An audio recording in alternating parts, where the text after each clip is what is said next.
Good morning, guys. How are you? Hope everybody's doing good today.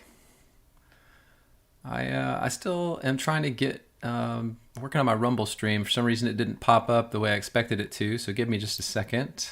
And while you guys are joining, working on my Rumble stream, for some reason it didn't pop up.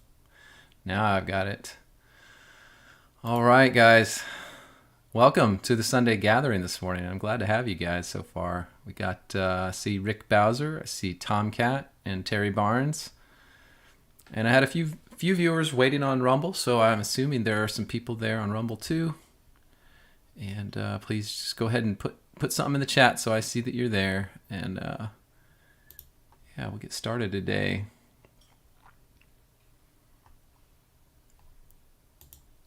All right, I've already got, oh man, I got a few more now. We got Stacia, good morning, Judy Berry, Deborah Miller, Rafa Sieber, Northbound Believer. Thank you guys for joining this morning. So good to have you. All right.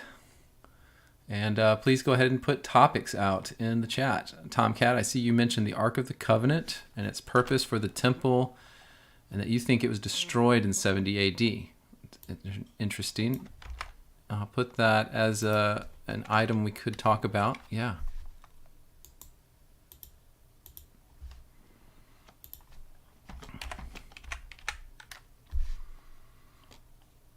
And just so you guys can start taking a look at the topics,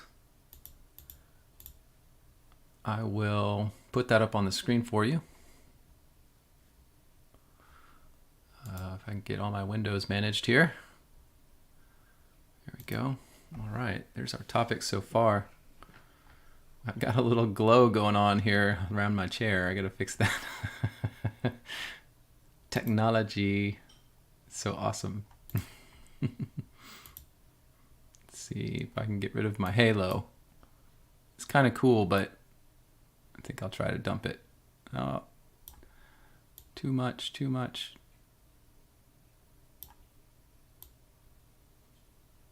Everything's so touchy. Let's see here.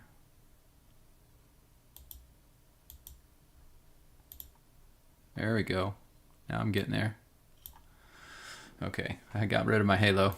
Now we're good. That was going to bother me the whole time. I had to turn it off. All right.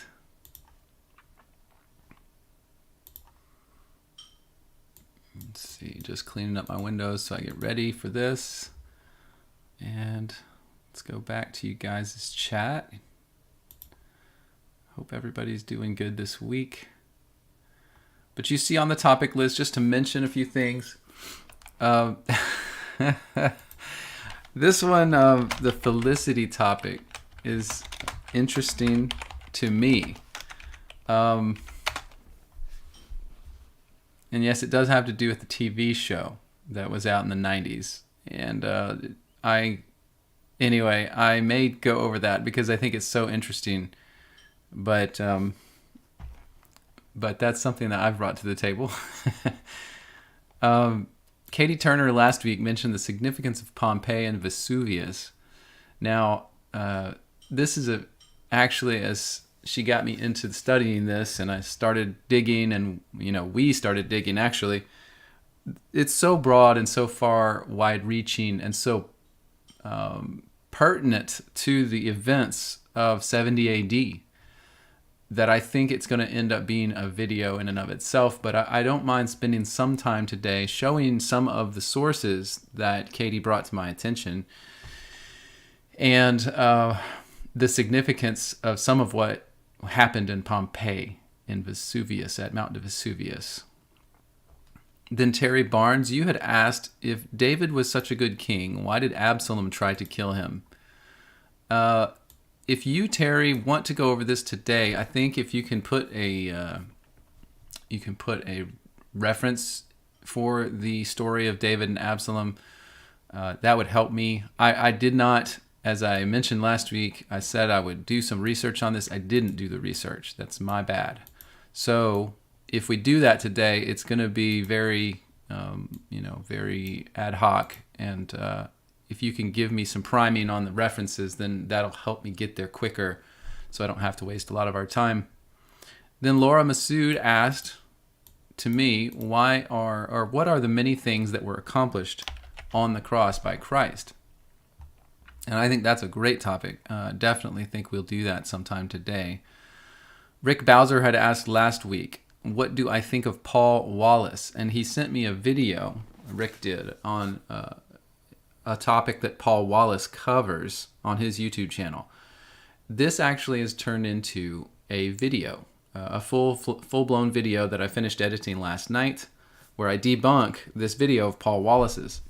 I think it's important because of the topic, and you guys will recognize the topic right off the bat when I publish this video.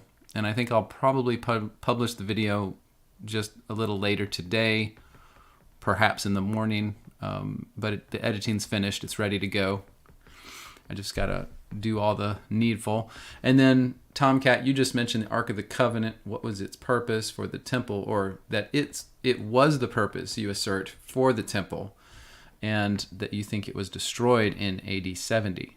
And that's a good, interesting postulate. If all your intention there, Tomcat, is to throw that idea out, it's well received, and it's very highly possible to me that that's the case. If you want to talk further about that, maybe put that in the chat, like what you'd want to talk about. If you want me to try to prove any of that out or anything of that, I don't have much background on that specific concept, that the ark may have been destroyed in 70 AD.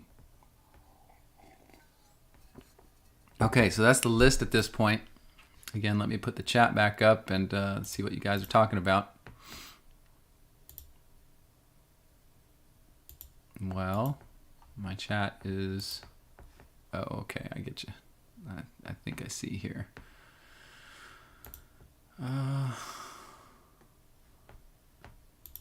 Yeah. Trying to get my chat reorganized. Get that back on so I can see you guys better.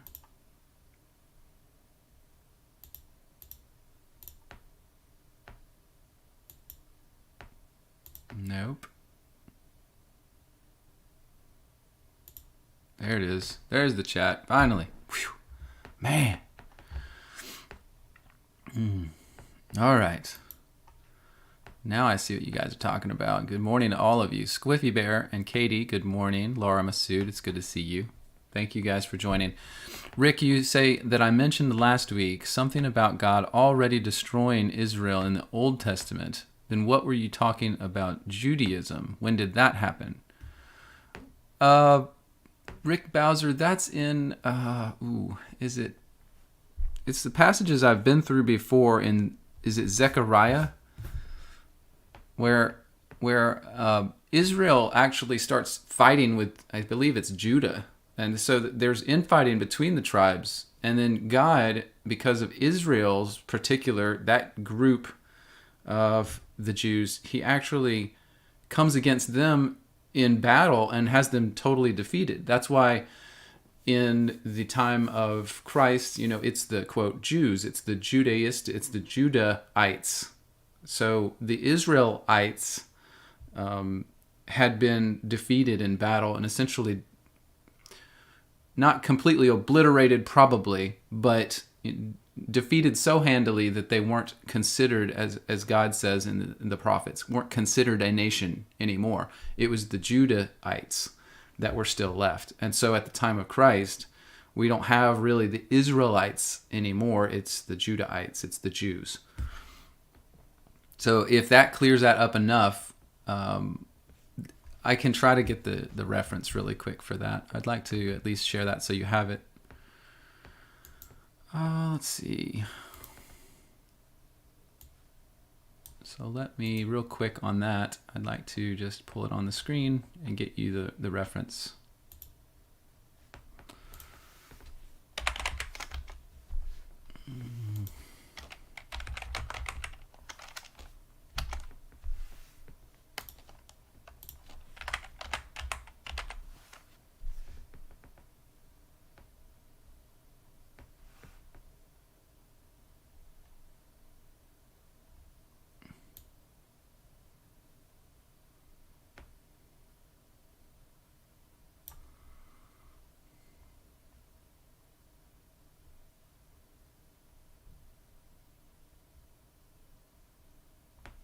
I think it's right at the time of the prophecy of Hezekiah.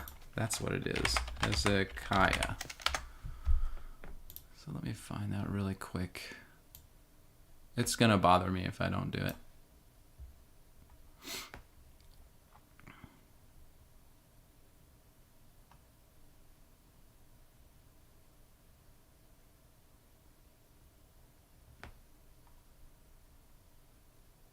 Is it Isaiah 39? I'm not sure.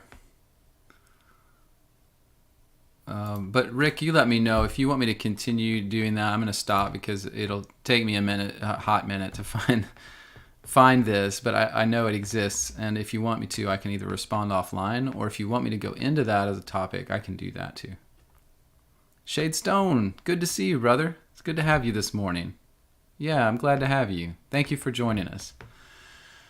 Welcome back, Shade Stone. It's been a while since I saw you. Good deal. I'm glad to see you. Hope you're doing well, by the way. All right. Rafa Sieber, you said you would love to hear my understanding of the timeline, how much I think is left, Gog and Magog, the White Throne, and what interesting info I have related. Okay. I'll put that on the list, Rafa. I think probably because I have talked about that quite a bit in the past. I don't mind rehashing it, but it might not take precedence over some of the other little things we've got. We've got a big list now on the screen. So I'll word it, though, this way. Thoughts on the timeline and future. And Rafa, you say, do I believe there's been added to our timeline? Was there a MR on the earth, a millennial reign on the earth? All those questions bother me at the present. Okay.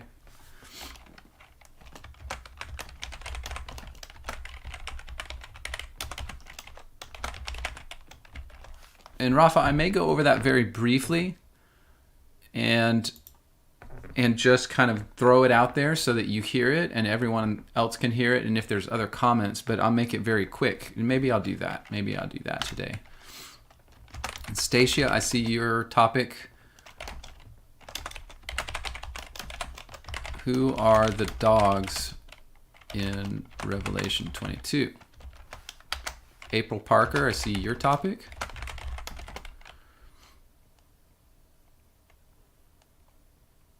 The fifth trumpet and the drying of the Euphrates. Yeah, okay.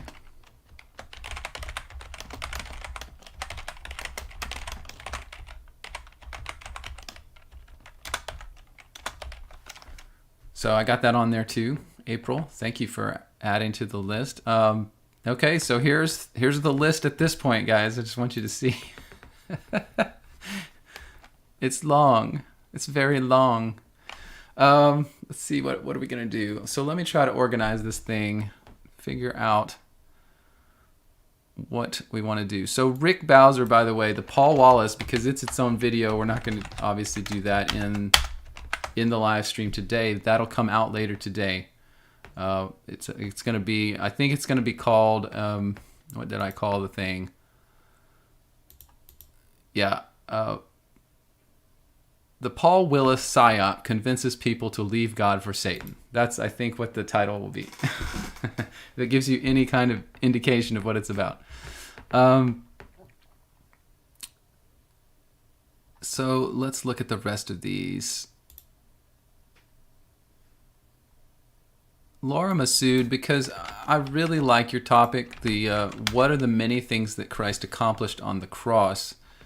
I want to do that today. I'm moving that up to the top.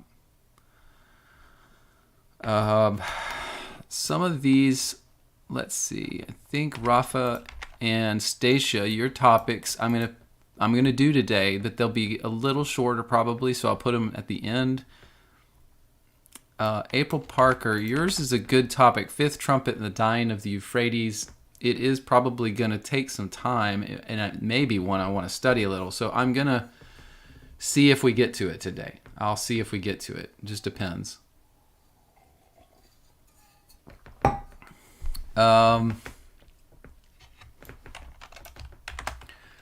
My own topic of Felicity can drop.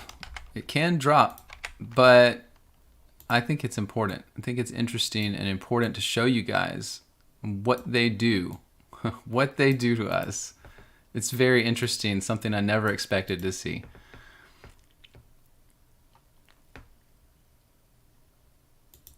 Yeah, Stacia, your question to Katie is there a lot of smoke in your area? That's an interesting question. I hope not. I hope that, Katie, that you're safe and your family's safe. I know there's a lot going on in a lot of places. All right. Terry Barnes, you gave me 2 Samuel 14:25 for your topic. So I will definitely do that. Let's leave that on the list where it is, and I'll do that today. And we'll talk about David and Absolom. Okay. I think this is going to be the order of operation here. I think this is the order we'll go in today. Thank you guys for joining. I'm so excited to have you all. Let me just double check the live stream on the Rumble side. We're still good over there. Don't have any chat at the moment, so that's good. Just wanted to make sure. Okay.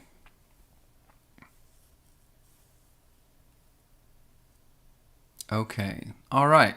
So I guess we'll get started, guys, and we'll start with Laura Masood's topic of what was accomplished at the cross.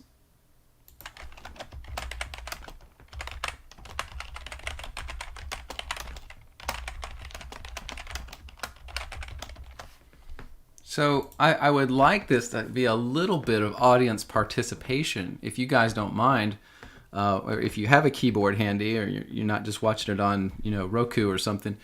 Let me know in the chat what you think are some of the things that were accomplished on the cross, or at the cross, or because of Christ's death or resurrection. I think that's really the question that I'd like to answer.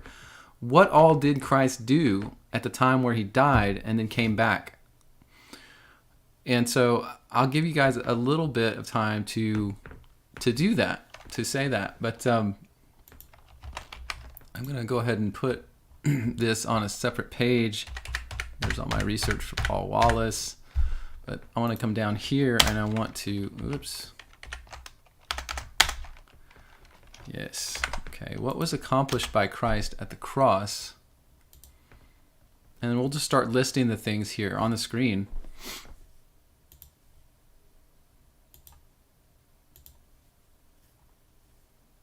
Pittsburgh Joe, it's good to have you this morning. You say, to make our own cross possible. All right. So maybe I'll put you guys' comments down here too.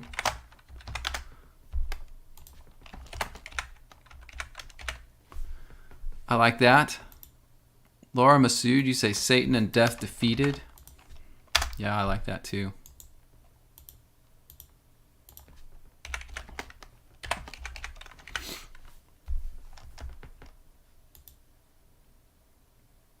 Katie, you say Satan stripped of his power. Yes.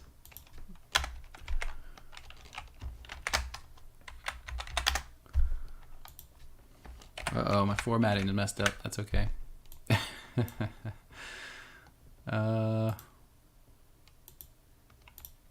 Okay. It's ugly. That's ugly. Hang on. There we go. Terry Barnes, you say, descended to Hades, took up the saints of the Old Testament to be in heaven. Yep. Perfect. This is what I was hoping we would have. Just all these different things that Christ did. So many. And honestly, what's sad to me is that it's made such a small thing in most modern Christianity, right? Rafa Sieber, you said we got the fine paid. I like that. We got the fine paid. That's good. Amy Parker, or April Parker, you say, does anybody know what happened to the veil that was torn in two? I'm going to put that down here. I know some churches claim to have a piece of the cross, but what happened to the veil? That's a good question, April. I don't know if anybody on the stream knows. I don't know. But I'm going to mention this in our list here. Veil torn in two. Northbound, you say the law was fulfilled, freeing us from the burden of trying to live under it. Good morning, Charles Pascal. Good to see you. I hope I say your name right there, Charles. Yeah, so here we go. Northbound believer says the law was fulfilled, freeing us from the burden of trying to live under it. Yep.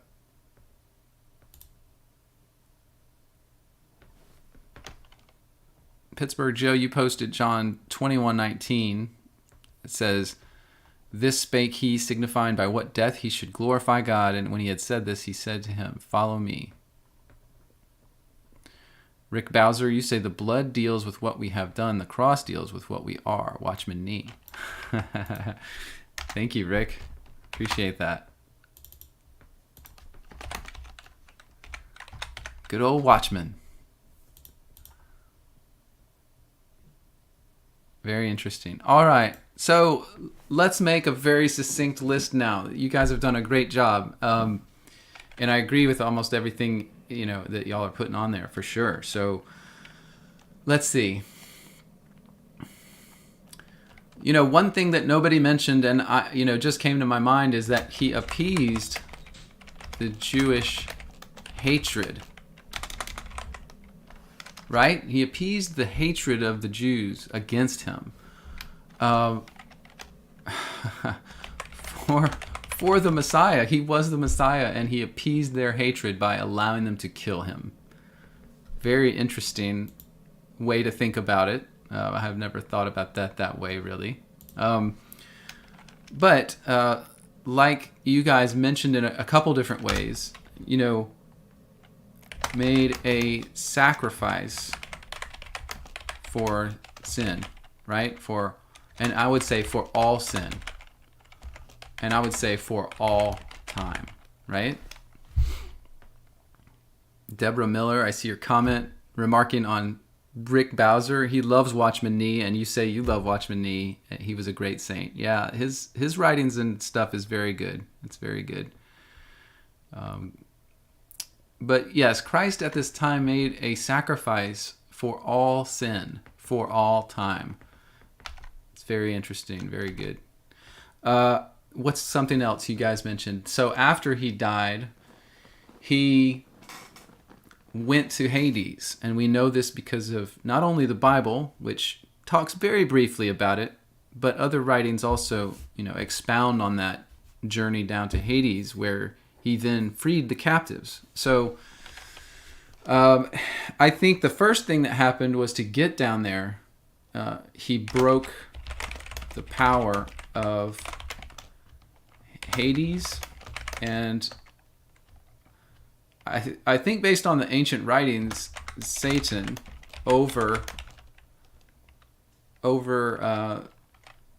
the spirits of men.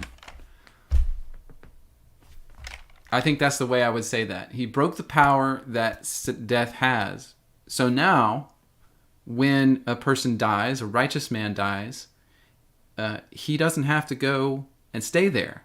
Like, there's no power it has over them anymore. God can take them to heaven, right? So I think that's the way I would say that. But yes, he definitely, as I think, let's see, Katie, you mentioned, and Laura, you mentioned, he definitely defeated death in this way. That there was no longer any power that death had over the righteous man, the man that was God's follower, essentially.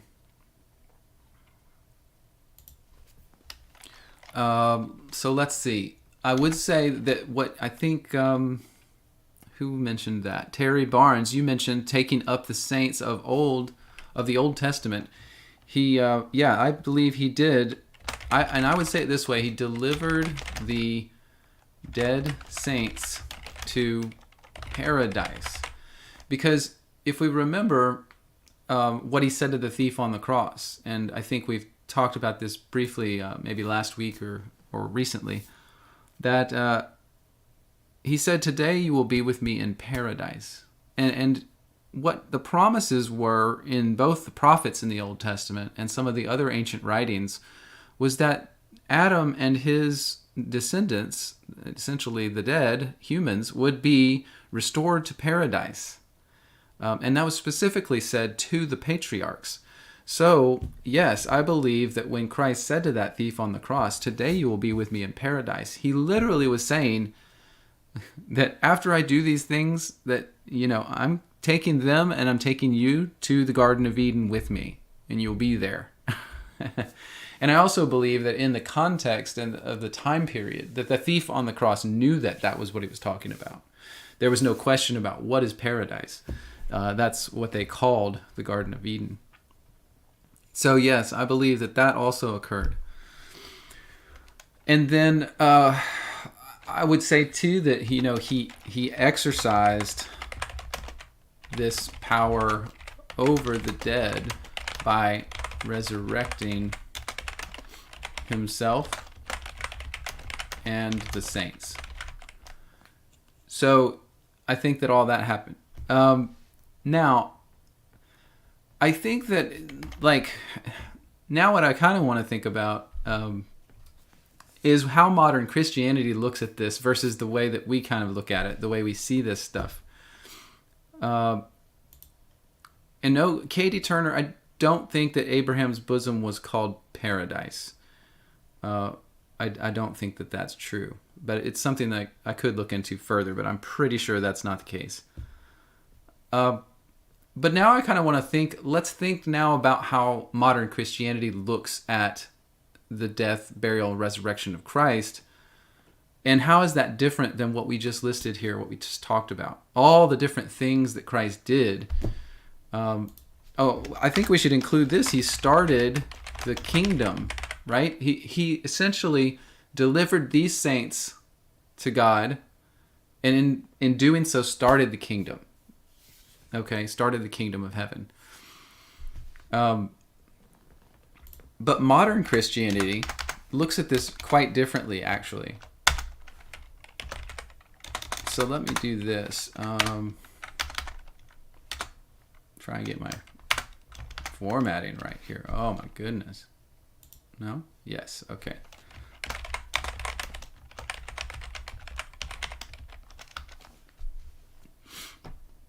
I think that the way modern Christianity would say most of the things we're talking about, they would say it kind of, Rafa, like you did, and I'm not upset about that. I don't think that's wrong, but they would say he paid our debts, right? They would say he was the final sacrifice. Okay, maybe the final sacrifice. And there's a little, I'm trying to get at a nuance there that I'm going to talk about in just a second. Modern Christianity might say, I don't know. I'm trying to think back to the things, that's mainly the significance. They would say like power in the blood, right? Power in the blood, right?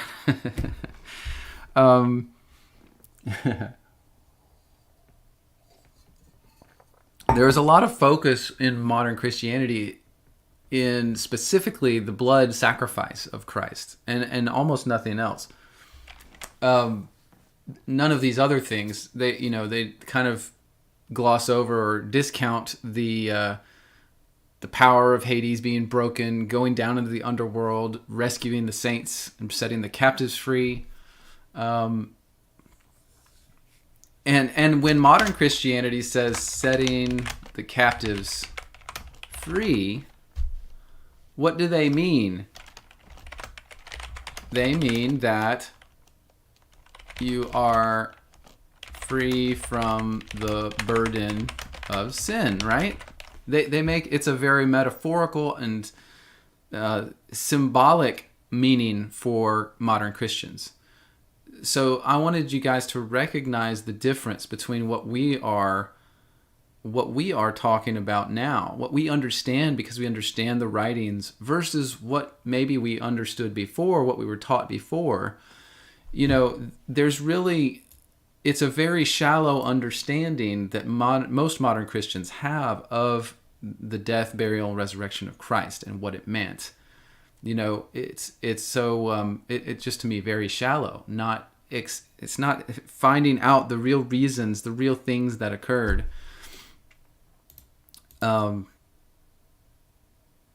Northbound Believer, you say a lot of modern Christianity sees the fulfillment of the law as a license to sin. Yeah, and that's incorrect, right? That's totally incorrect.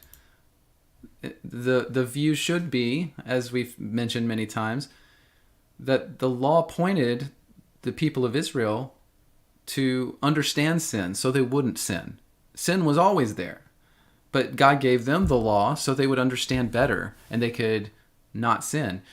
And then when the law is fulfilled, that just means that for the Israelite people, there's no more law. There's no more law that they have to the letter, fulfill, because he was pointing at sin the whole time. We still don't want to sin. God's whole point was just don't sin. It's not about the law. And that's what I wanted to actually talk about a little bit more, is the law and how this relates to Christ and what he did. Specifically, the sacrifice. Now, here's one way to think of it. And the way most people think of it is Christ was the one sacrifice, the final one. Of all the sacrifices that had been done, Christ was the final one, and it was the one that covered everything, right? And so in saying that, they're saying, yeah, the old sacrifices were good. They cleansed some sins, blah, blah, blah. But Christ's sacrifice was the one that ended all of it, right? Okay, so you may still actually think that way a little bit about the way that sacrifice works, the way that sacrifices in general worked. However, I started realizing, and just recently actually, that our whole perception is upside down on this. Our whole perception is upside down. If I said this to you, would it upset you?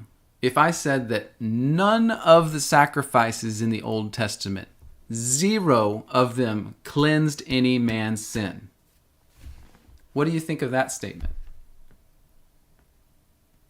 None of the old sacrifices cleansed any sin.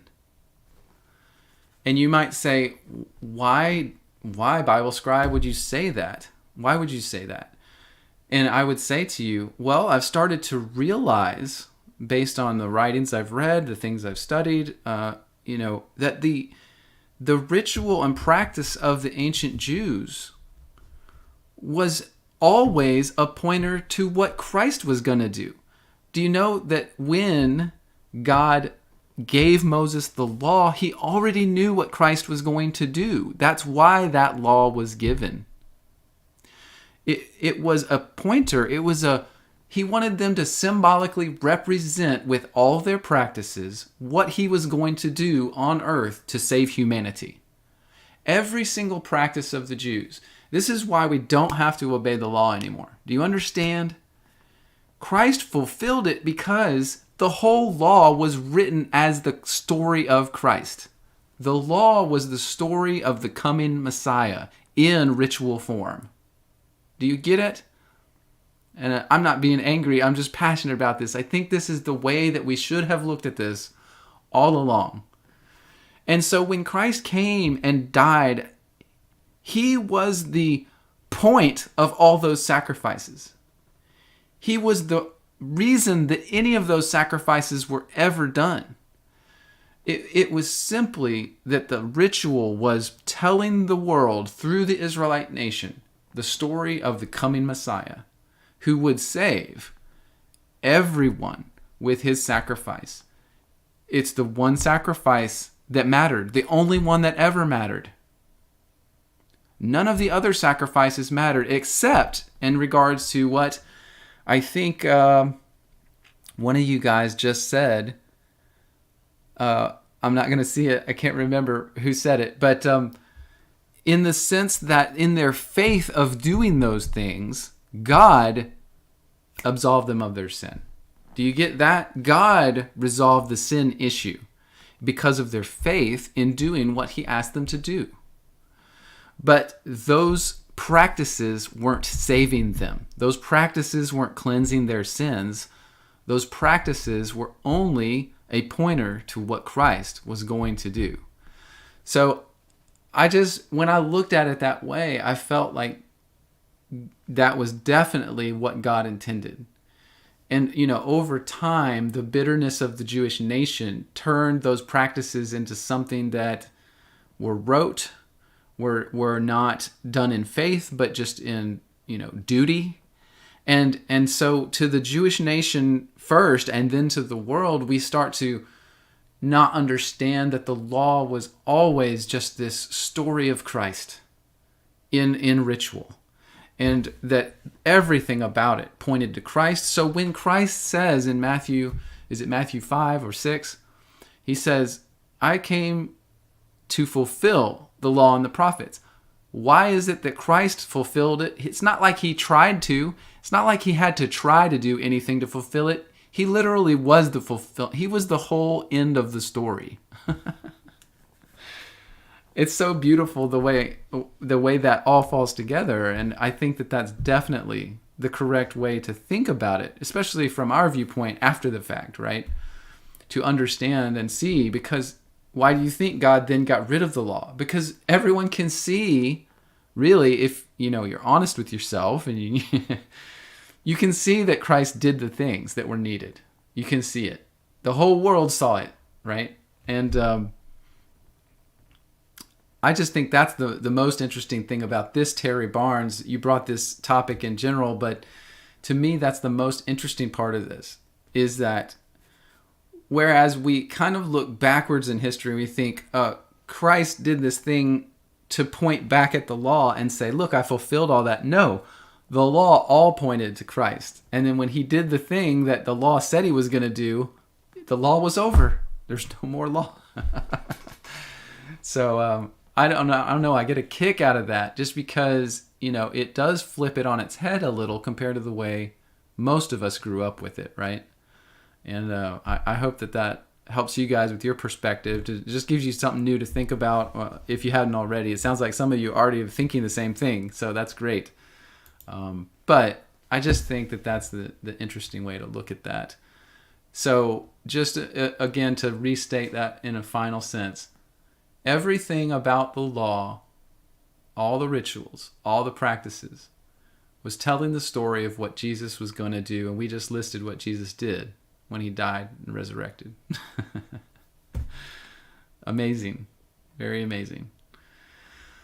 All right. I think that pretty much does that that topic. So that was Laura. Was that Laura's? Yeah, Laura Masood. I think I misstated. I said Terry. What can I say? Yeah, it was Laura. Thank you, Laura, for your topic. I appreciate you. Yes, Tanda, you say Jesus said, literally, Moses wrote of me. Exactly. That's interesting. That reminds me of some of the work I did in that video I'm going to release later today or tomorrow when I'm debunking that Paul Wallace guy. Yeah, that's good. That's very good. All right. I think it's time for some Pompeii and Vesuvius. What do you think, Katie? Now, on this topic, I'm going to... There's a lot of places I could go. And Katie, don't let all the cats out of the bag on the chat, because you know as well as I do, this is going to turn into a video that is very thorough and exhaustive on the topic of Pompeii and Vesuvius. And so I want to address this here, and you guys are kind of getting a preview of what is going to come when I do that video. But that video is going to be unbelievably good. By the way, I'm just telling you, because it's going to be unbelievably good for me. And I just encourage you to stay tuned until that video comes out as well for this information. But I think we'll talk a little bit about the significance of Pompeii and Vesuvius in regards to the first century and what happened. So let's see where to start, what to do. I don't know how many of you know much about Pompeii and Vesuvius. I had only a brief understanding of it, even up until very recently. So, like when Katie was talking to me about Pompeii and Vesuvius. Now, I knew of the story, right?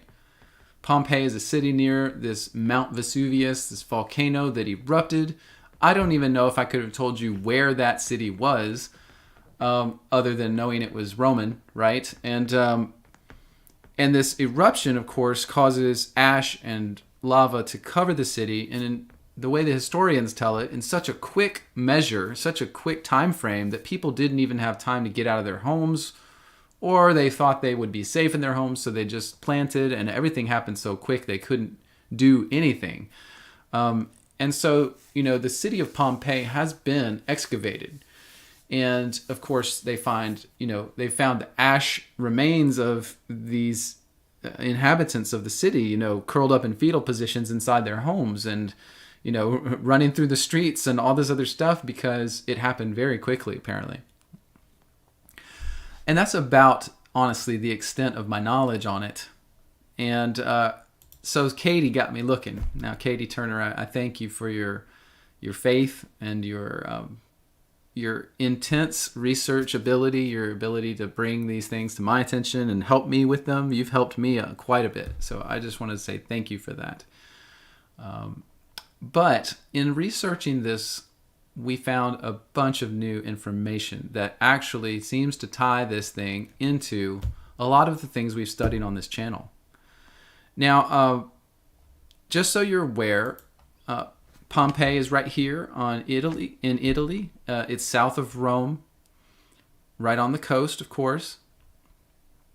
And, there's lots of maps I can show you. These are pretty old maps of the bay on which, Mount Vesuvius here in the middle is situated, and then Pompeii over here to the left, if you can see that. It's kind of small. Let me get zoomed in a little further. Yeah, there's Vesuvius and Pompeii to the left, right there. So, things like this are helpful for us to understand the situation here. By the way, not only Pompeii was destroyed when Vesuvius erupted, but Herculaneum here on the right at the port was also totally wiped out, as far as I know. And just so y'all are aware, this all happened in 79 AD is when it erupted and destroyed Pompeii in just a flash. 79 AD. So, of course, thinking about our timeline here, Christ died, resurrected, I believe, in 30 AD. And then I believe 70 AD, of course, is when the temple was destroyed. Jerusalem was overrun by the Romans. But what I find interesting is that there's scriptures that mention things that make you think that God is also going to take judgment against the Romans after they do the deed he wants them to do. And so when Katie and I started studying this together, I started realizing that this might be very, very significant. And of course, we did find some, information that shows it might actually be quite significant. But let's continue our timeline. So 70 AD, the temple is destroyed. And then most people don't talk much about it, but the Jews were still hunted down by the Romans after 70 AD. That not all the Jews, but the zealot Jews, who of course wanted to defeat the Romans. And they fled up to the mountain fortress of Masada. And in 73 AD, I'll show you this real quick. In the siege of Masada at 73 AD, this mountain fortress is where all the rest of the Jewish zealots were slaughtered. And just think of the time frames here. We're talking about 73 AD, which is exactly, by the way, 3.5 years after the destruction of the temple. 3.5 years, times and half a time, and the 1260 days. It's very interesting time frames we're talking about. Now, if you measure from the time when these people were slaughtered in Masada in 73 AD to the time when Mount Vesuvius erupted,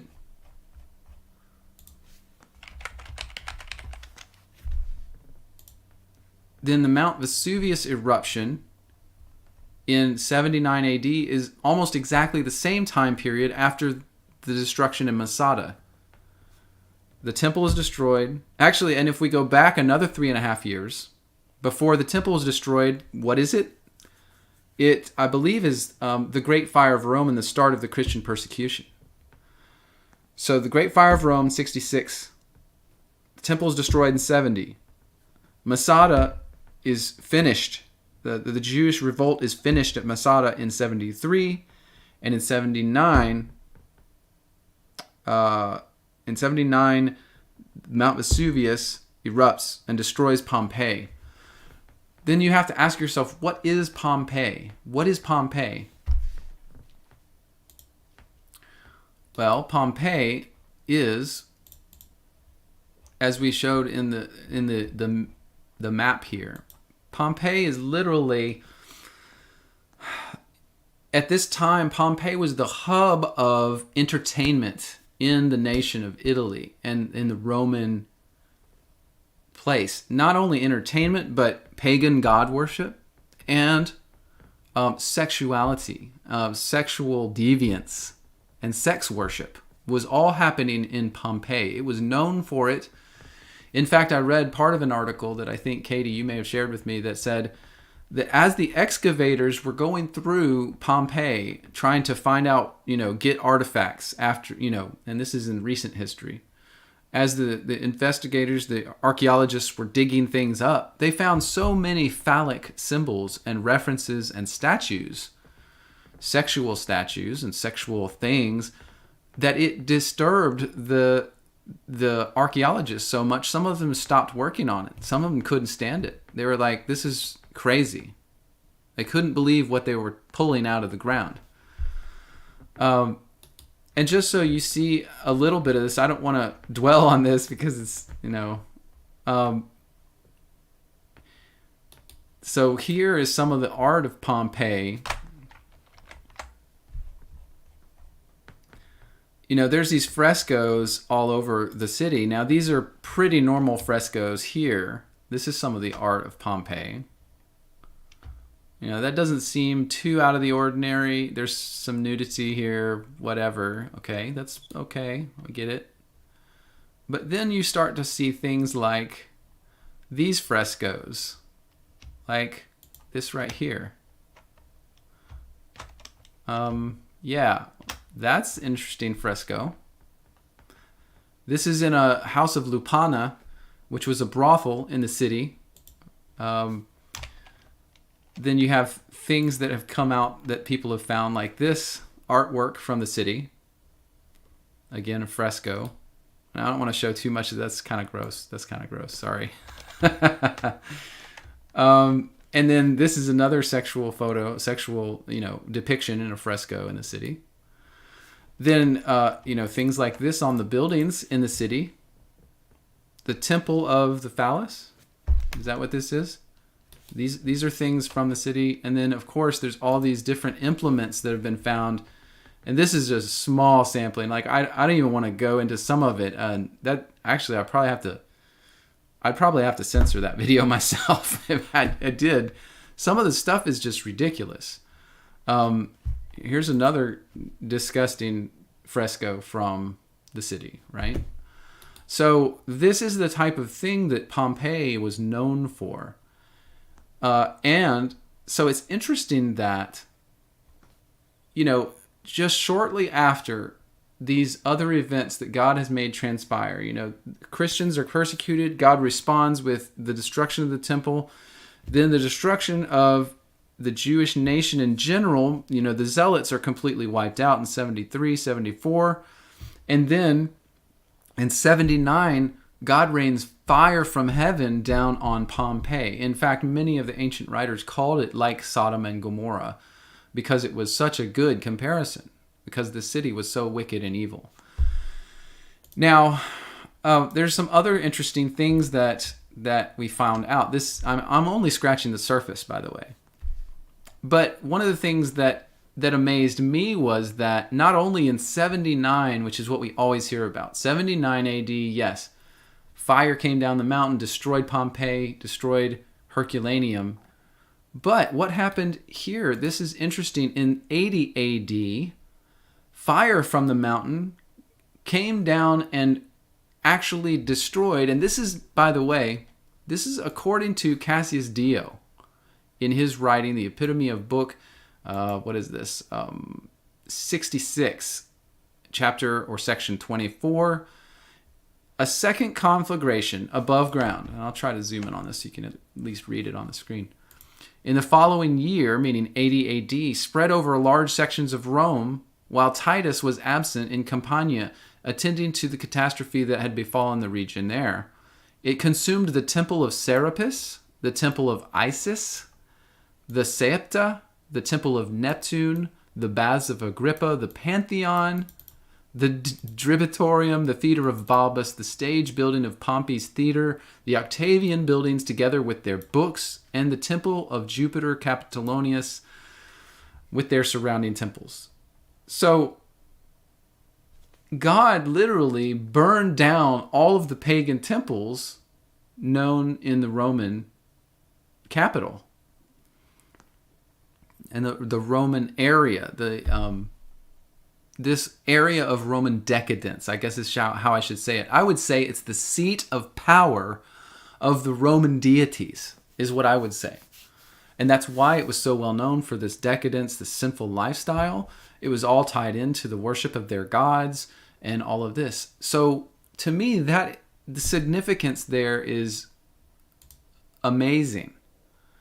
And I think, let me check your comments here, but the significance I don't think can be understated. And there's a lot more that I want to put in, like I said, in a fully crafted, fully edited video, because then I can get every single bit. This is, like I said, a sampling of what we started digging into. And Katie, again, thank you so much for helping me with this. And as you say, thanks be to him for it. He's opening our eyes to some things. I think what's going to happen in the end, guys, with this topic is that this is going to roll into prophecy. And I have to find those connections a little bit and dig on that. And it's going to roll straight into prophecy. And it's going to be, it really is, I think at this point, I'm pretty convinced that this is part of God's judgment against the pagan nations, against the Babylon we see in Revelation. Now, you remember my video that some of you disagreed with on the whore of Babylon? Well, my theory that I'm going with right now is that the deities behind Babylon were now seated in Rome, and that this was their seat of power, and that God, in fulfilling prophecy, had to take it out. And that's what I believe happened in Vesuvius, at Vesuvius in Pompeii, and in the following year with this burning of all these temples in that seat of power. I don't see how it can be anything except the hand of God. And so I just wanted to bring that and mention all those things so you see what we're up to over here. But it's really going to be a good treatise, something that you probably won't see almost anywhere else on the internet. Now, we have found some articles, some things that touch on pieces of this, but we're trying to bring it together into a really good presentation. So there you go. There's the teaser. There's the trailer to the movie that's coming. There it is. I hope that's interesting to you guys. That video, when I bring it out, is, to me, I think going to be one of the more important ones I've done recently, probably. And I have Katie to thank for that. Yeah, so I'm just excited about it, really. Very excited about it. All right. What about you guys? What do you think? Yeah, Rick Bowser, it is fascinating. It's like, man, you keep digging and you find this stuff. Whoa, it's crazy.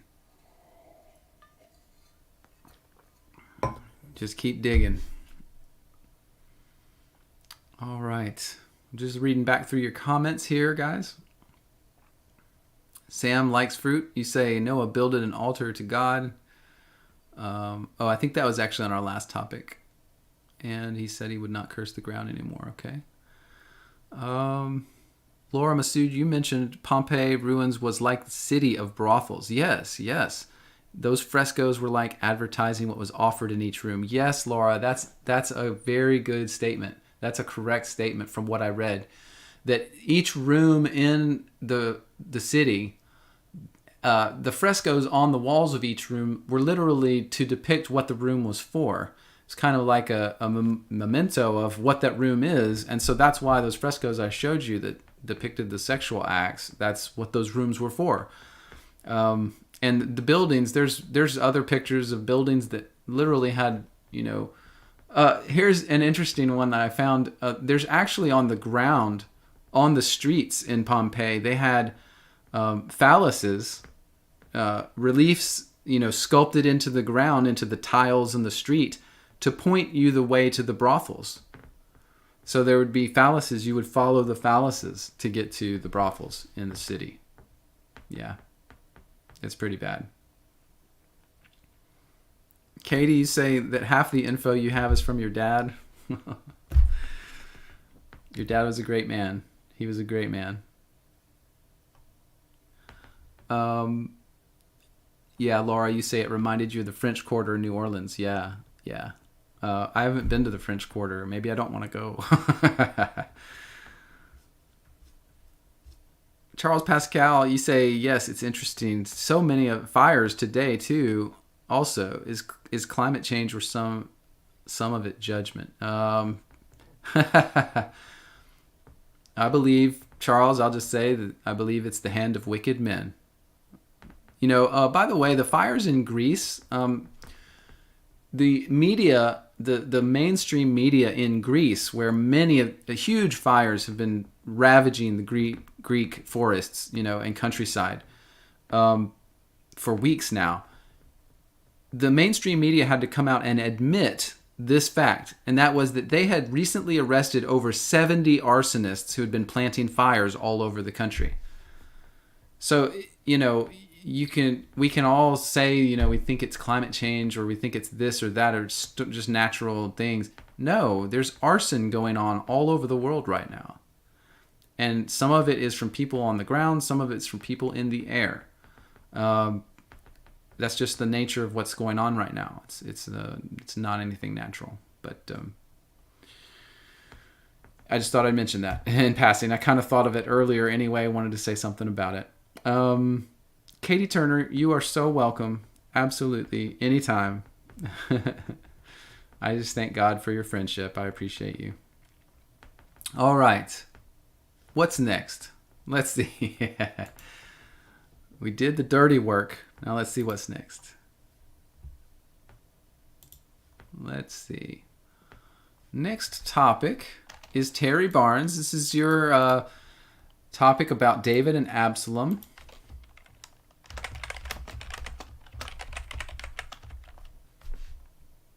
So let me put that up on the screen, and I'm going to just bring up 2 Samuel 14, and we'll start looking at that together and talk about it. This is pretty off the cuff, so forgive me if I make mistakes here. Let's see. I'm going to put that on the screen for you guys. 2 Samuel 14, if I spell it right. I think you said verse 25. Yes, so let's zoom in on this for you guys. And so your verse you gave me was the 2 Samuel 14:25. But in all Israel there was none so much to be praised as Absolom for his beauty. From the sole of his foot to the crown of his head there was no blemish in him. When he polled his head, for it was every year end that he polled it, because the hair was heavy on him, therefore he polled it. I'm guessing it means he cut his hair. once a year because there was so much of it. He says it was heavy on him, so he cut it, and they weighed the hair, and it was 200 shekels after the king's weight. And unto Absalom were born 3 sons and a daughter.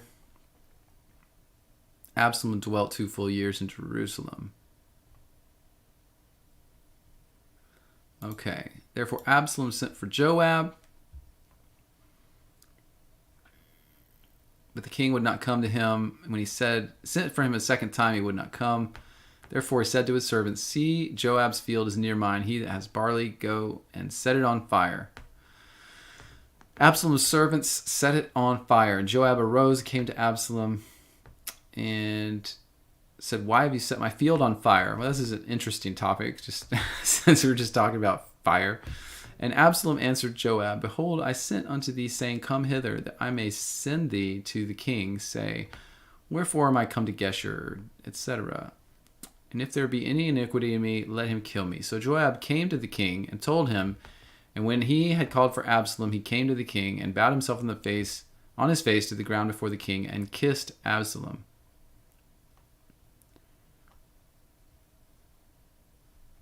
I'm trying to make sure I understand this story before I start talking about it, Terry.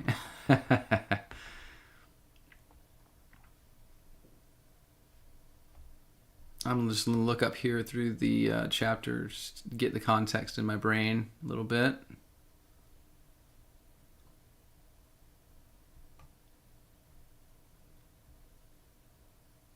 Joab had perceived that the king's heart was toward Absalom. Yeah, so David did love Absalom. Is that not correct? The king says, what ails you?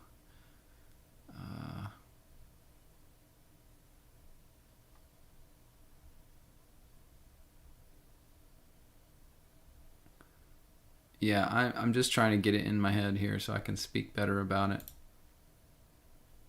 Absalom prepared his chariots and horses. Now we're in chapter 15. He rose up early, stood by the way of the gate.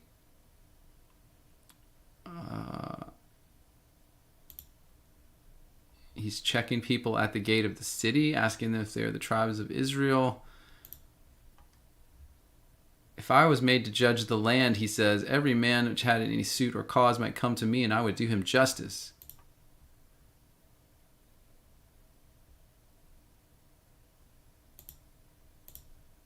Oh, I really wish that I'd read this before, Terry, because this is some amazing stuff. It's a great story. I just don't know it very well. Absalom sent spies throughout all the tribes of Israel and said, as soon as you hear the sound of the trumpet, say, Absalom reigns in Hebron.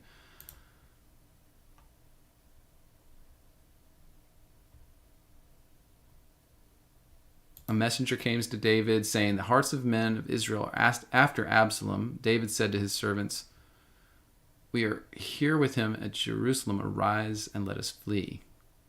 For we shall not escape from Absalom. Make speed to depart, lest he overtake us and bring evil upon us and smite the city with the edge of the sword.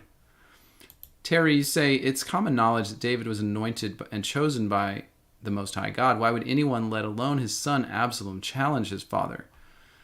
Well, it looks like Absalom wasn't happy with the way David was ruling. He was apparently set himself up over in 15 verse 2 at the city gate and was telling people he would judge over them. He could judge them and help them make decisions. Laura Masood, you say because David did not handle the rape of Absalom's sister by their half brother. Yeah, and that's Tamar, right? So let me do this.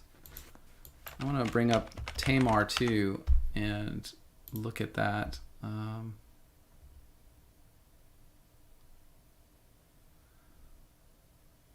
Yeah, okay.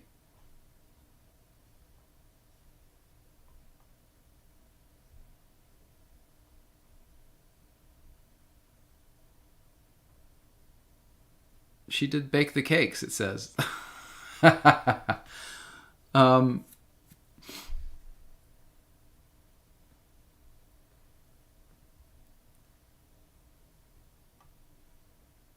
Wow, you guys, I think that this is one I really need to read through. So I think the best thing would be for me to take this week. This is a few chapters. It's not a small story. So I'm not going to be very effective on it for you. I really wish I could. And Terry, I have to apologize to you because I didn't take the time and read through this week. But what I want to do is really know the story better. I really do. And I think you guys are right. There's a lot involved here with Tamar and what Absolom thought about that, and then how he tried to usurp David, essentially take responsibility away from the king himself. And David loved him, so it was hard for him too. Let me read this and really get it in my brain, and we'll talk about it again next week. Or if I like it and find enough meat there for a video, it's possible I could just throw a video out this week on it. Let me think about that and see what I can do. Thanks, Terry Barnes, for being understanding about that. I apologize. I want to do the best I can, and when I feel like I'm not getting there, or it takes time, I don't like that. I like to give you guys more output. So let me do some work on that, and I'll give that to you.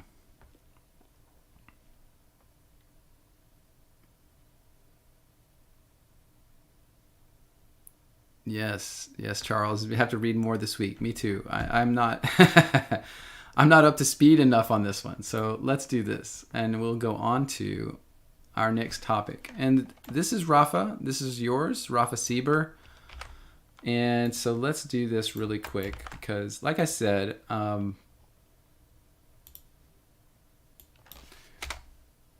this is probably, I'm not going to spend a ton of time on this, Rafa, because this is one that I've done many times before. But I will give you my thoughts on the timeline and the future, and if there was a millennial reign. So Rafa, and this is maybe just a reminder for you, I don't know, but let's see. Let me turn the screen off for now. So to just talk through my thoughts on it, my personal, where I've landed on everything. And some of this is backed up by a lot of research, a lot. So, don't think that I am just making any of this up. But without going into all the things I've done in probably 30 or 40 other videos on my channel, I'll give you what I think right now. I think our timeline is, let's see. Let's put it this way. Christ, as all the prophets and all the early church fathers said, came in 5,500 years. The year 5,500, what we call AM, Anno Mundi, meaning the date of the world. That's a way of dating that is very ancient, and you don't see much about it anymore. But if you look that up, it's Anno Mundi is the timeline of the world, and 5,500 is about the time that Christ appeared on the scene. And so we call that year 0 or 1 or -3 or whatever you call it, the time when Christ came. So believing again in the prophets and the prophecies that we have 7,000 years total of timeline that has been allotted for the earth to exist.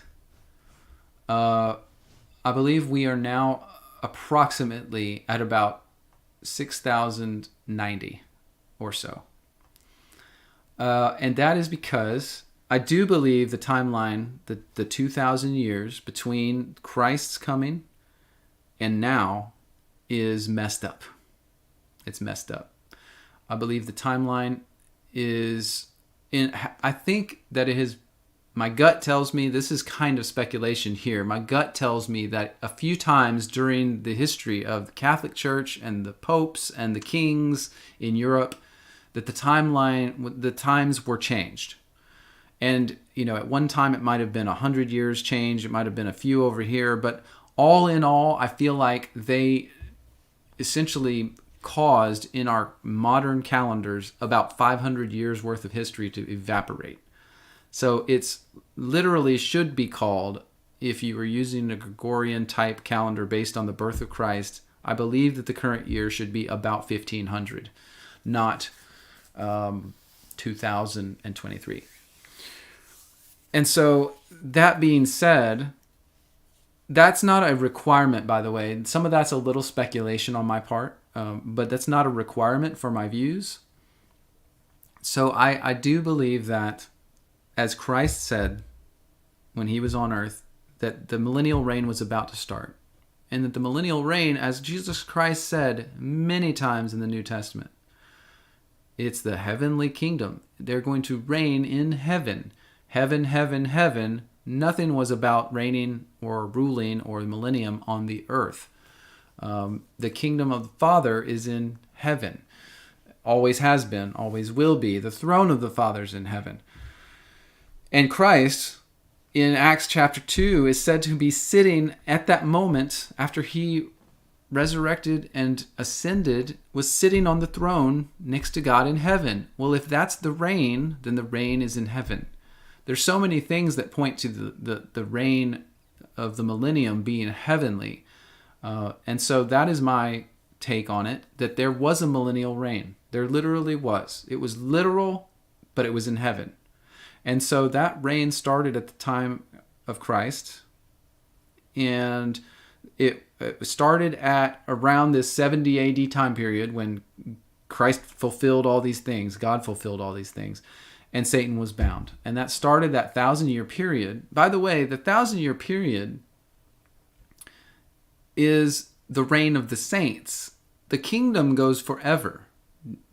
Remember that? I mean, the king goes for age after age. So the kingdom itself did not end at the end of the 1,000 years. The kingdom continues. But the millennial reign of the saints in heaven with Christ, that was supposed to last 1,000 years. And the binding of Satan lasted 1,000 years. And then he was loosed. Now that loosing, I do believe, happened 1,000 years to the day after he was bound and after all those things happened in around 70 AD.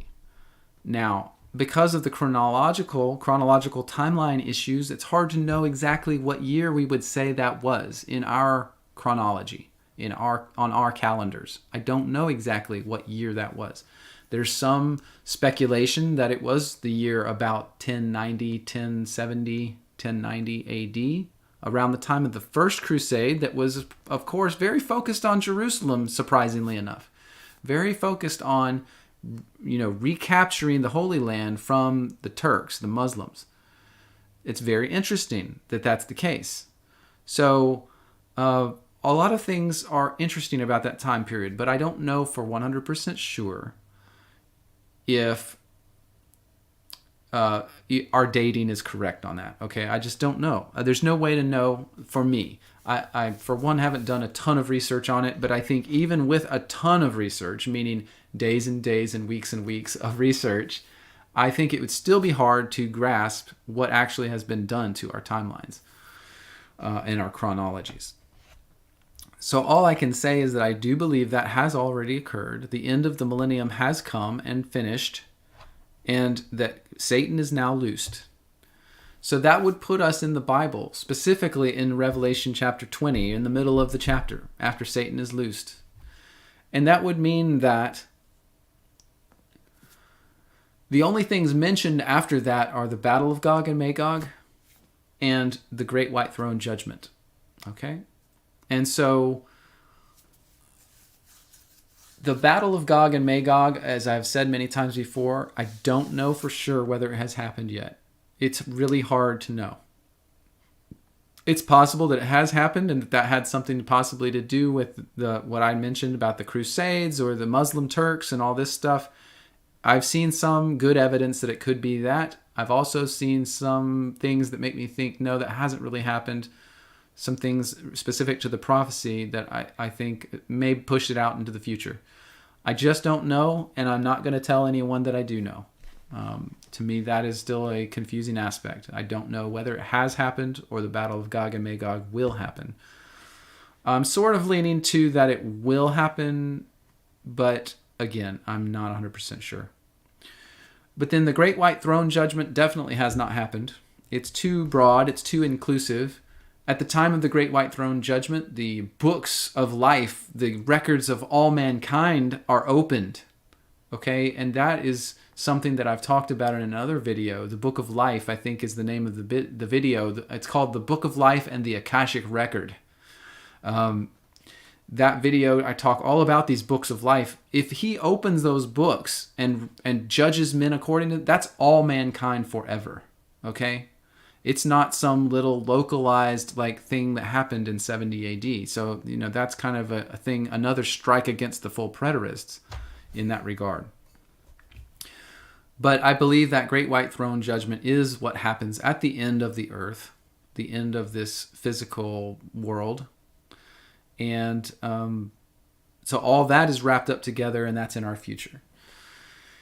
And so, Rafa, you say, if the end is in 7,000, do I believe that we are not going to see the end? I believe we're really close to the end, Rafa. In fact, I generally feel like I may see it in my lifetime.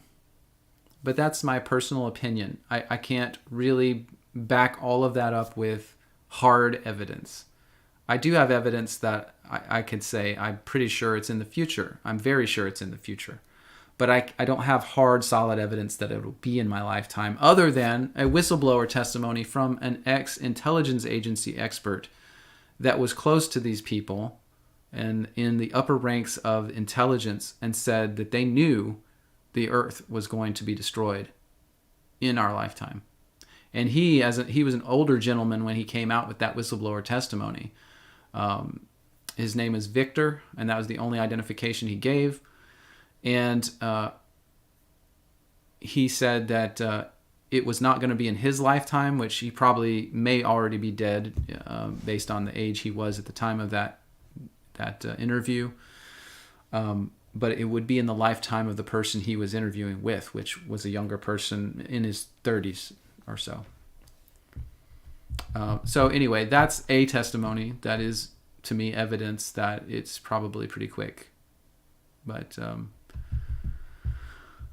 Rafa, you then said, what do I make of the micros chronos? That's the little season. Well, the little season, then, if my estimations are correct on everything that I'm talking about, then from we're talking about the last 500 years of the last of the 7 days of creation, the 7,000 years spans of creation. So the last 500 years would be that little season. And to me, makes a lot of sense. I mean, especially in terms of those kind of prophetic timelines, they're very large, some of them. And so a little season compared to the age of Messiah, the 1,000-year age, that's pretty little. It's half of it. But yeah, I think that is what we're in. We're in the little season. That's why things are crazy.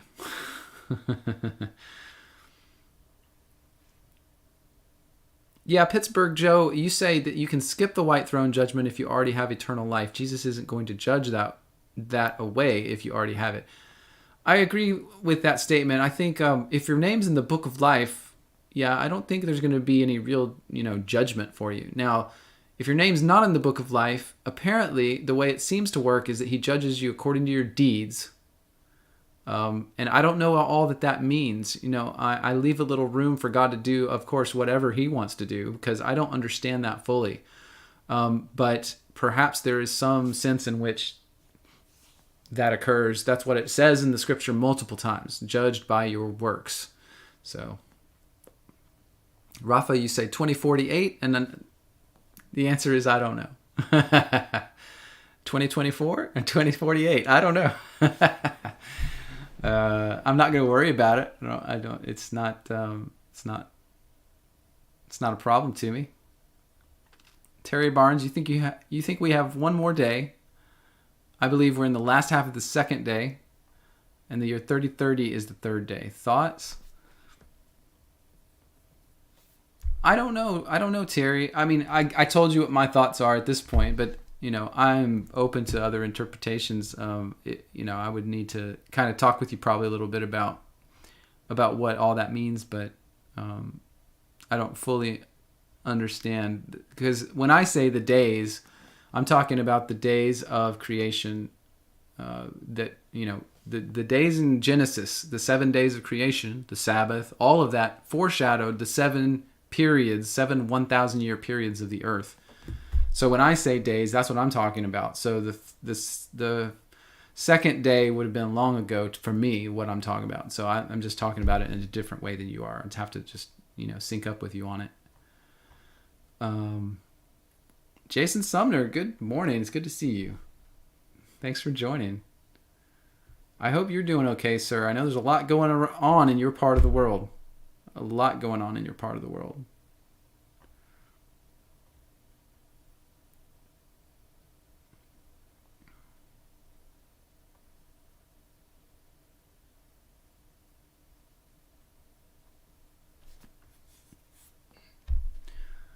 Yeah.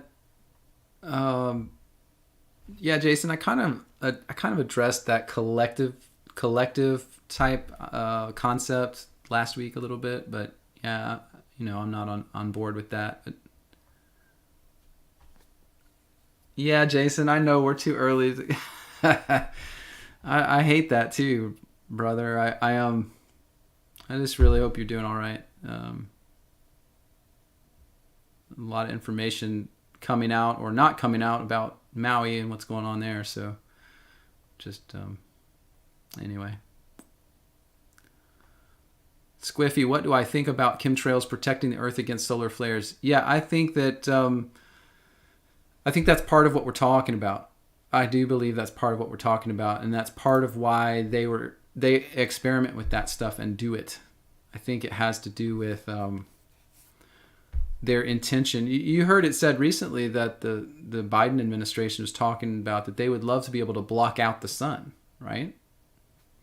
And you have to ask yourself why they would want to do that, right? Is it just because it's getting hotter? Really? Is it? I don't think so. This summer hasn't, by the way, if any of you are wondering, like, wow, it's so hot this year.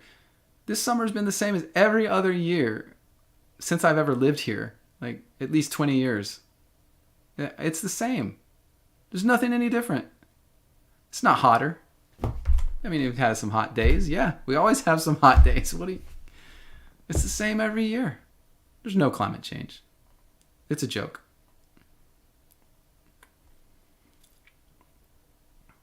Squiffy Bear, yes, I have noticed that phone reception is bad on a clear day without clouds. Yes, it's interesting. There's different weather changes. Who knows what that is, because of, but yeah, it can really affect your phone reception and everything. Yeah.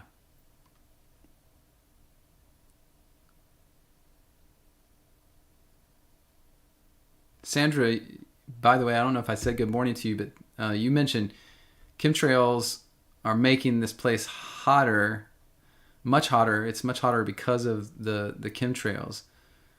I do wonder that it kind of doesn't have kind of a greenhouse effect where it traps heat instead of, I don't know exactly, but you might be right. You're in Croatia. Okay, gotcha. Terry Barnes, you're surrounded by woods. It's always cool. That's great. Yeah, I like that. I planted some trees in my yard. I love trees, and I plant them in my yard. So I've got all these big trees just scattered all over through my yard, and they keep it cooler. They block wind. When it's really windy, they do all these things. And I'm starting to grow now some fruit trees, so I'm excited to get some fruit off of them next year. It'd be good. I hope next year. I mean, they're kind of small, so I gotta wait maybe a couple years. Anyway. Tomcat, you say we'll need a great solar flare to save us from AI robots someday. Perfect. Yes, exactly. I mean, I don't know. Yeah, who knows?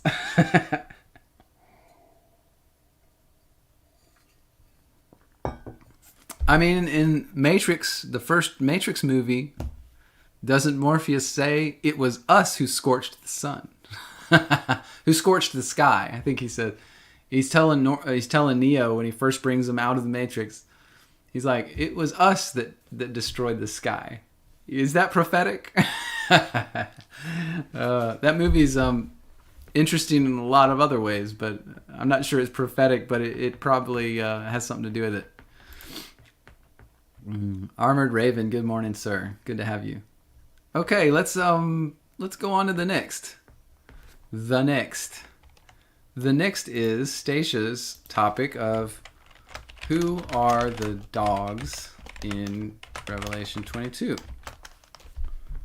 And so I don't know. I don't remember the dogs, so we're going to look up the dogs. So let me get that on the screen for you. And let's talk about the dogs. So in Revelation 22... Oh, the dogs. Yeah, okay, now I remember.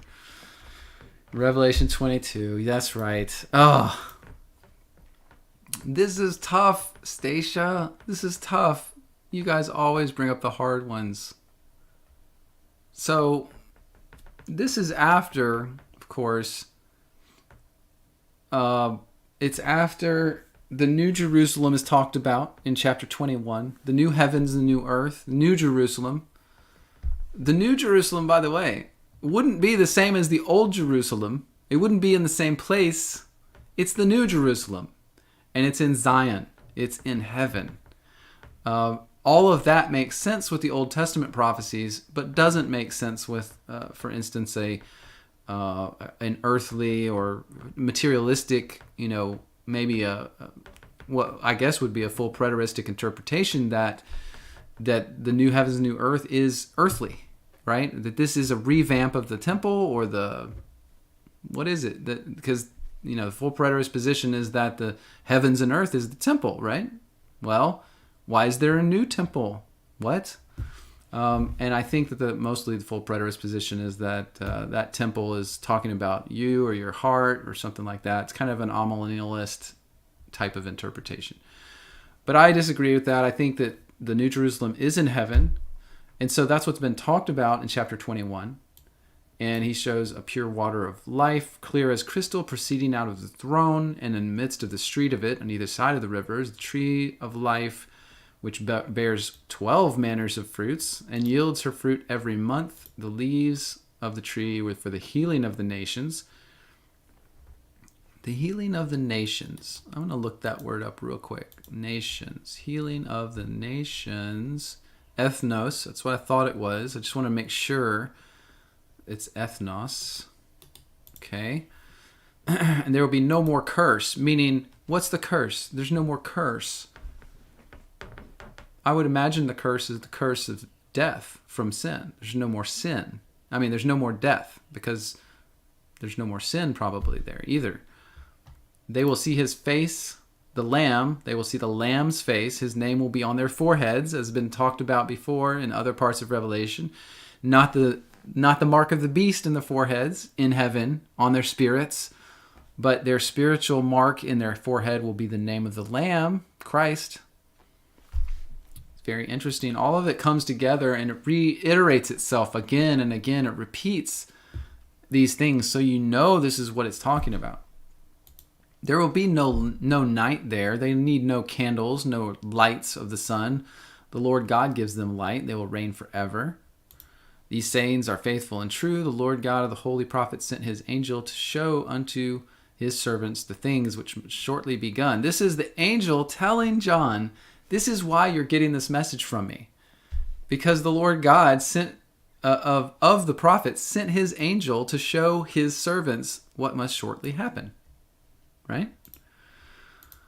Behold, I come quickly. Blessed is he that keeps the sayings of the prophecy of this book. And I saw these things and heard them. When I heard and seen, I fell down to worship before the feet of the angel. And he said, don't do that.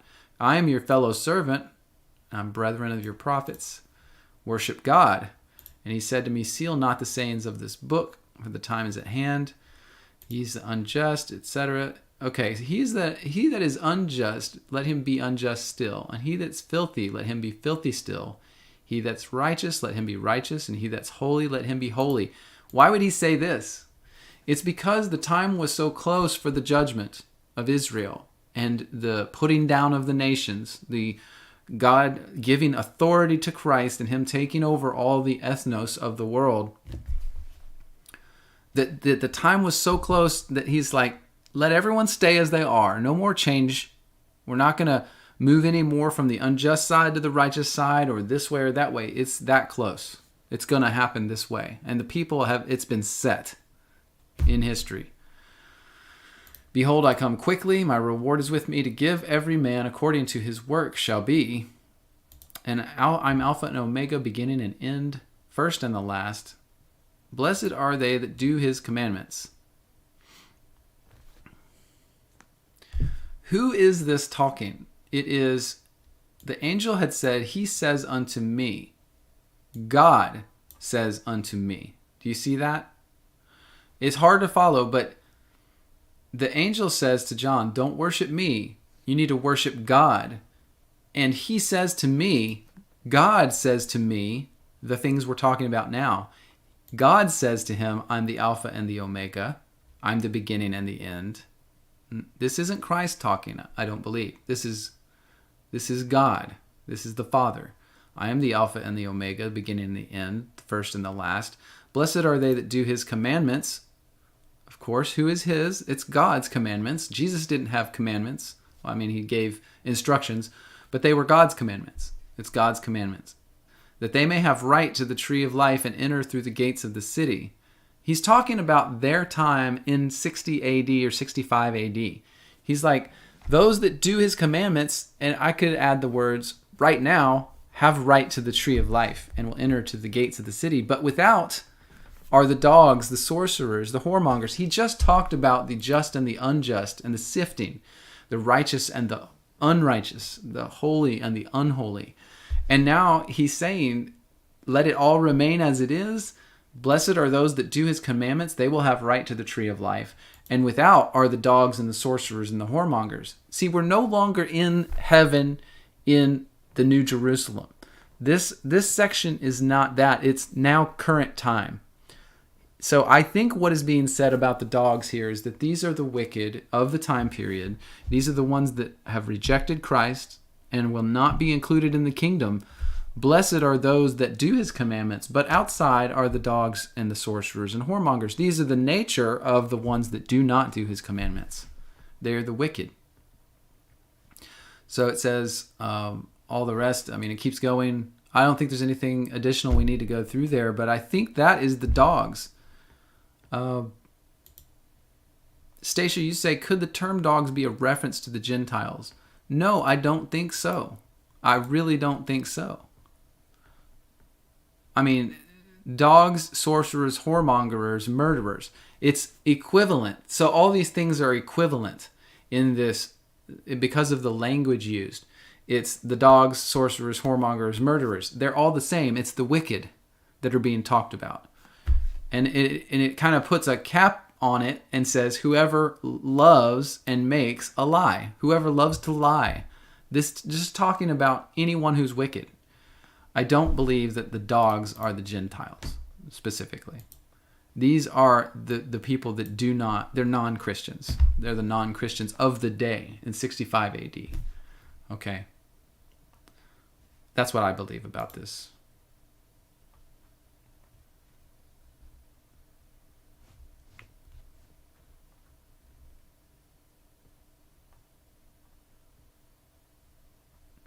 Shadestone, you say that dogs is an idiom of abominable.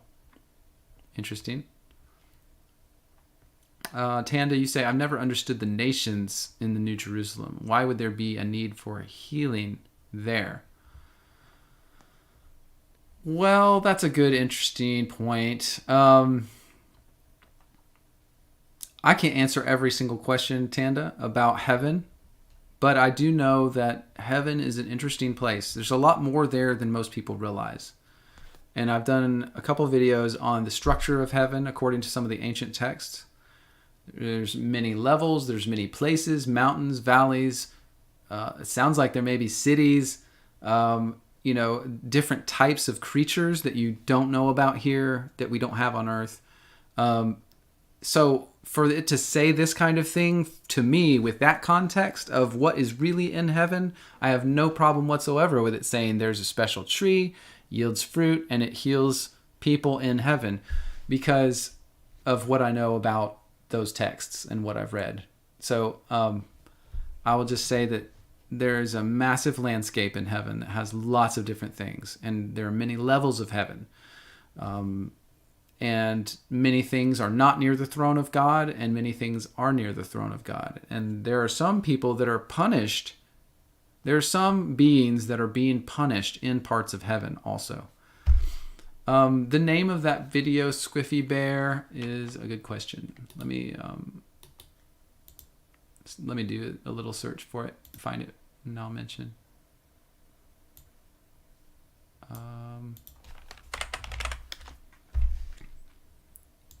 Yeah, it's the name of that video is "What is Heaven Like? God's Cosmology." And let's see, I put it on the screen. Hey guys, this one. Yeah, what is heaven like? God's cosmology. And then at the end, I kind of give a visual of how this plays out in our world. You know, the different levels of heaven and all this. So yeah, that was a fun one to make. But yeah, I have lots of scripture and ancient writing references at the beginning. So it talks all about the structure of heaven and what's there. So I hope that would help there. Okay. All right. I think we'll go on. We have, I think, one final topic. Let me see. Let me remind myself what that is. Oh. Okay, this is the bonus. So I'm going to do my Felicity topic. And then next week, I'm going to move down Terry Barnes. I'm going to make sure, I definitely want to make sure to get your topic about Absolom more researched, and then we will go over the story of Absolom. And we'll do it in detail next week. Or maybe I'll put a video out this week. It just depends on what I find, okay, when I get in there. So thank you for being patient on that. But I'm going to do this topic, Felicity. All right. Let me hide the screen because there's nothing really to show for this.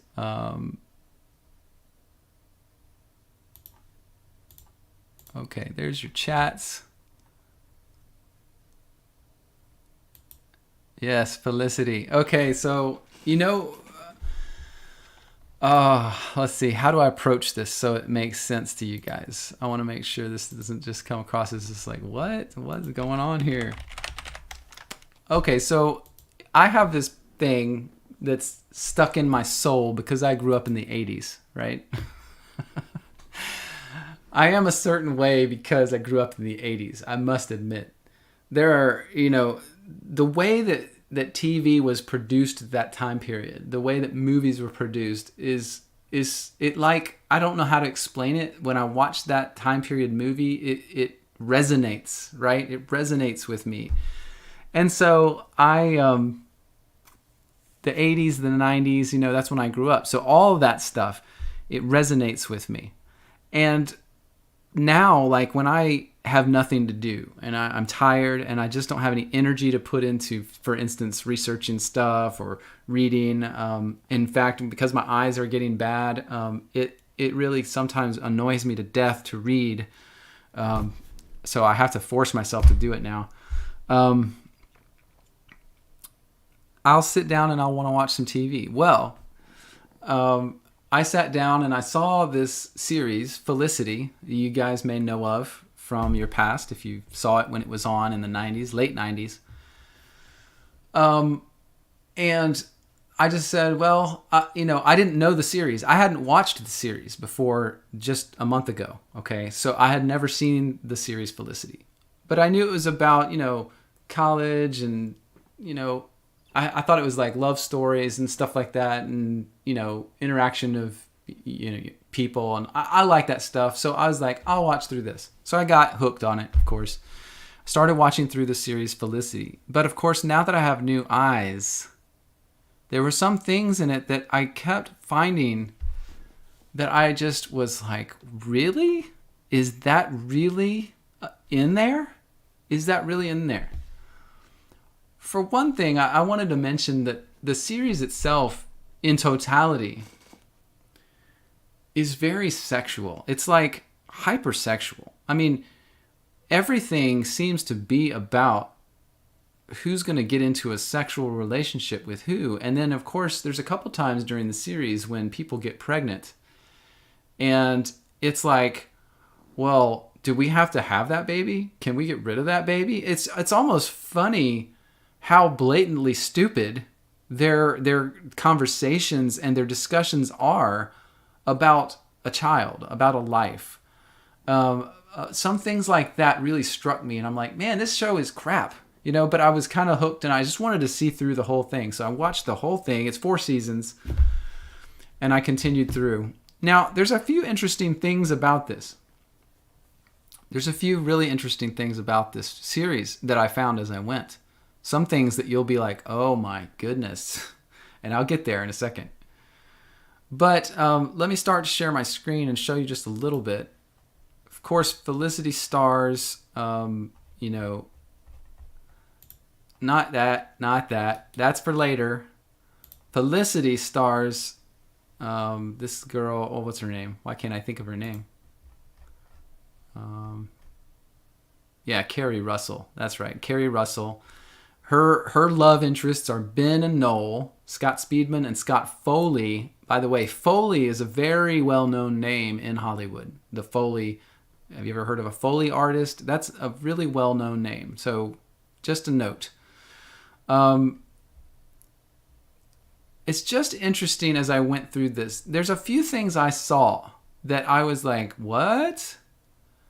What? So for one, it's this. Let's go this way. So the directors and producers of this show, Ron Howard is an executive producer. You know Ron Howard from, Happy Days, little old whatever his name was in the Happy Days, the little redhead kid. Well, Ron Howard grew up to be a director. He's done many movies.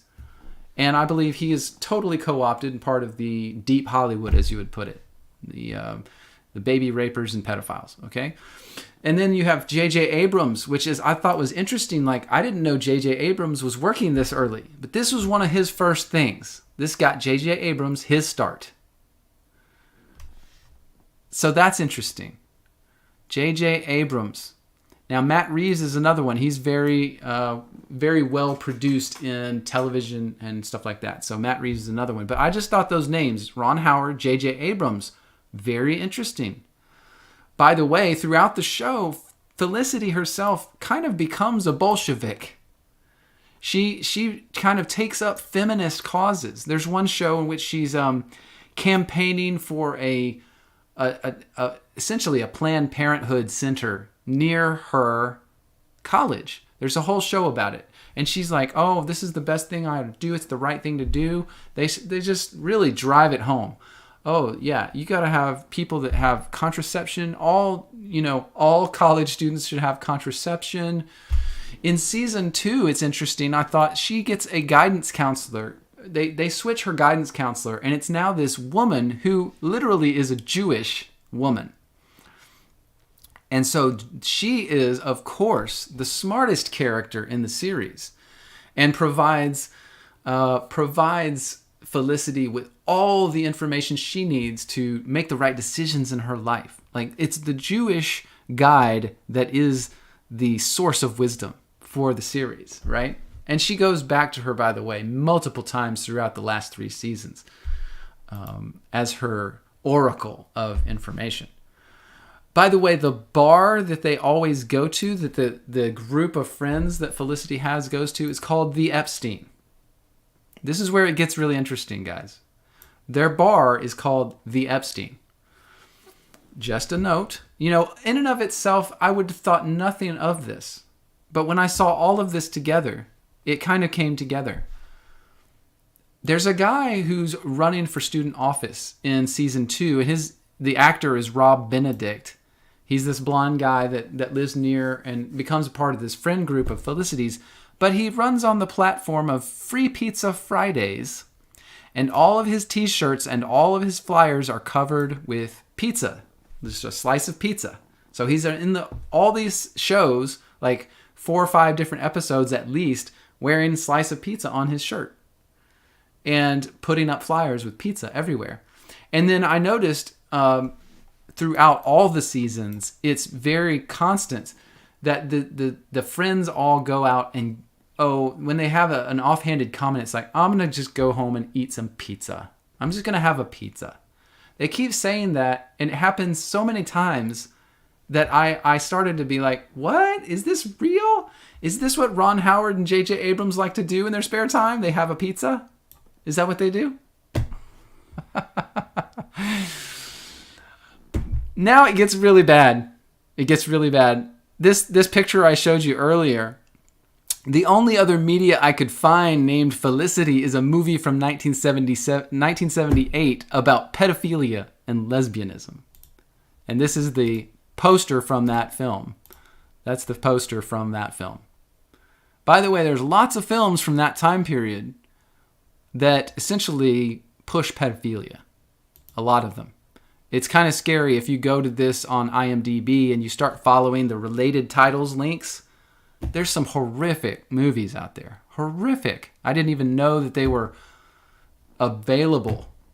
But this, to me, was like, well, did they base this name, this video, this television series on the idea of this movie? Because they were like, ha ha ha, they'll never get it. We'll name her after this horrible pedophilic movie from the 1970s that we all love in the satanic community.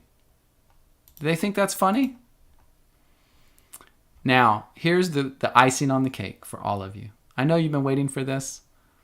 Felicity is also named after a town in California that's owned by the Rothschilds. Did you know this? Did you know this? They own Felicity, California. And there's a video that has been on the internet for a few years now of 2 girls that were involved there and their testimony. I'm going to see if I can get this to play for you guys. Turn on audio for the system. Let's see how this works.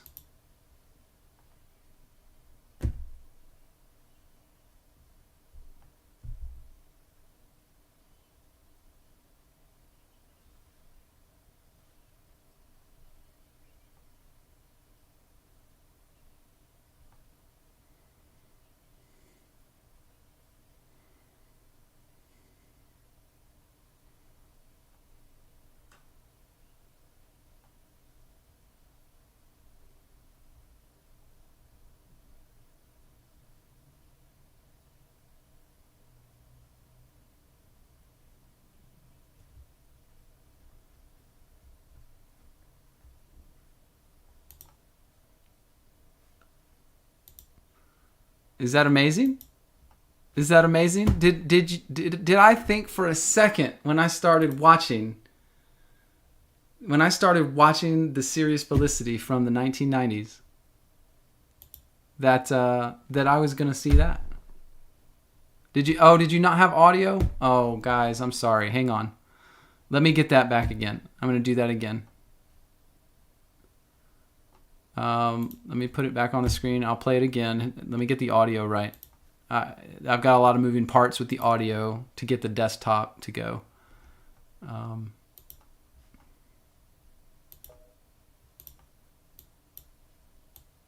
In Arizona? This is in Arizona. And this really rich guy. Can y'all hear that now? He's a, what is it? Can you hear that when I play it? Someone just speak up and let me know. Okay, just want to make sure. Okay, let's play that again. In Arizona? This is in Arizona. And this really rich guy, he's a, what is it? He's a Rothschild. A Rothschild. He bought this town of Felicity and named it after his wife, Felicity. Wait, is this real? Who we think we ran into. Can we make sure that this is real? We visited it. Go for tours of this place. Oh, we did a tour.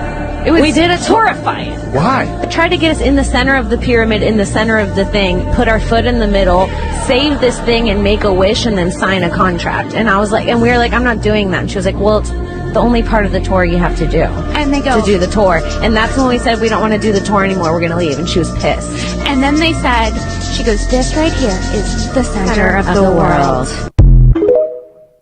There you go. There you go.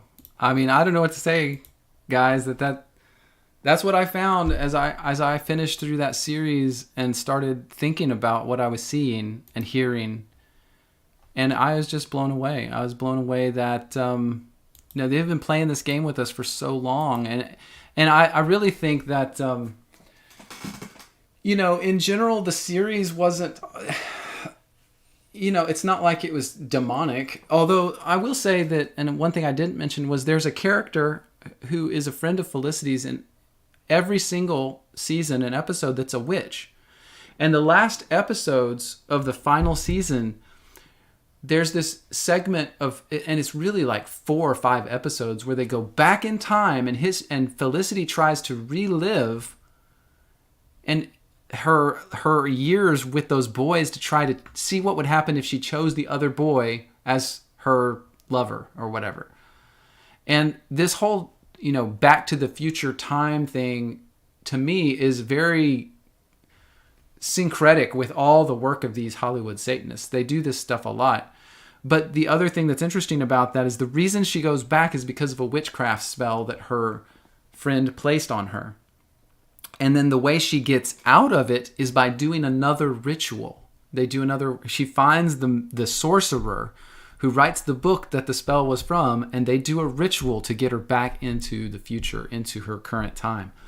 So it almost is like the whole idea of the people behind the series was this whole Hollywood vampiric, Satanistic witchcraft mindset, even though the series isn't all about that stuff, and there's some not bad things in the series, but overall it's just kind of lame.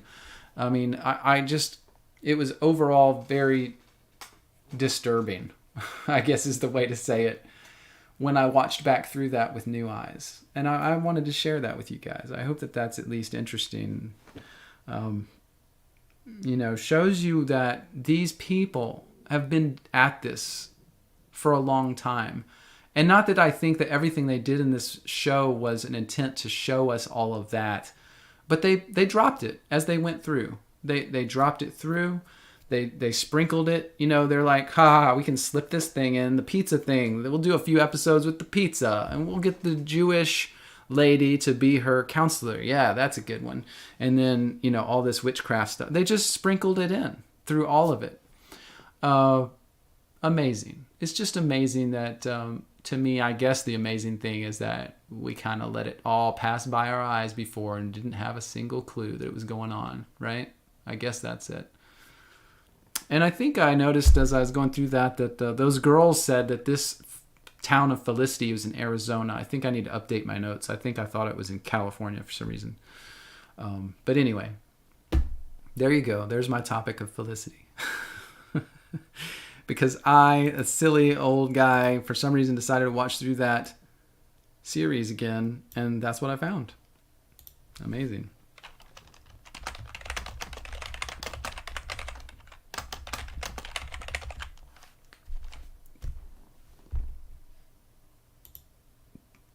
Laura, you say they made that show soaked in wickedness. Yeah, it seems like it. The scales in our eyes have removed, Terry Barnes, you say. So entertainment isn't as entertaining anymore. It's discernment. That's right. It's so true. It's like you can't watch anything anymore without seeing it if your eyes are open, right?